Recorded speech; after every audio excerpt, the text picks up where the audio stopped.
Okay, so Stuff-A-Bus. First of all, thanks to PEGTV again for running that thing from 25 years ago. It's pretty amazing how far this project has come. It actually started when PEGTV employee Chris McCormick was on the board of the Salvation Army, and they came up with this idea in Portland, Maine, and they said, well, why don't we try it in Rutland, Vermont? And I said, you're out of your minds, because that's a dumb idea, nobody will ever do it. And so they pretty much backed us against the wall and said, yeah, we have to do the project anyway, let's see what happens. And it was just so much fun. The first year, back in '95, I stayed on the bus for 54 hours, basically, except for bathroom breaks. There's the history of it. If you want to see the history of it, again, you can watch that on PEGTV.com. You guys have the PEGTV Facebook page.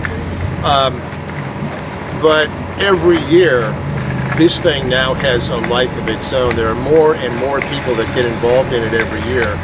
And it's something that traditions have been created around it. I always say, if you want to start out with the season of giving, start it by giving.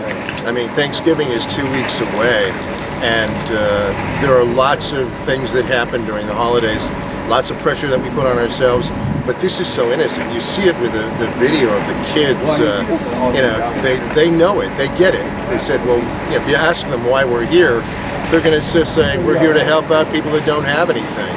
And it's as simple as that. Now, as far as documentation and making sure that there's a system that's followed, all of the food shelves take care of that. But nobody should go hungry any time of year.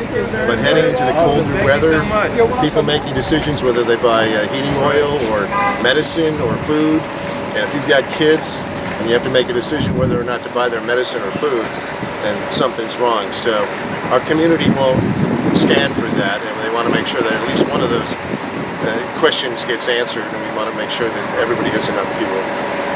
Stuff-A-Bus, it'll probably continue on. It's not the most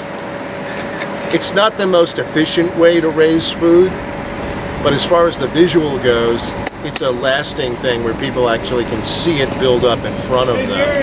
And so, if you're a kid, it's something that you're going to remember even when you get older. And hopefully, these kids will bring back their kids. And it's about creating another generation that cares.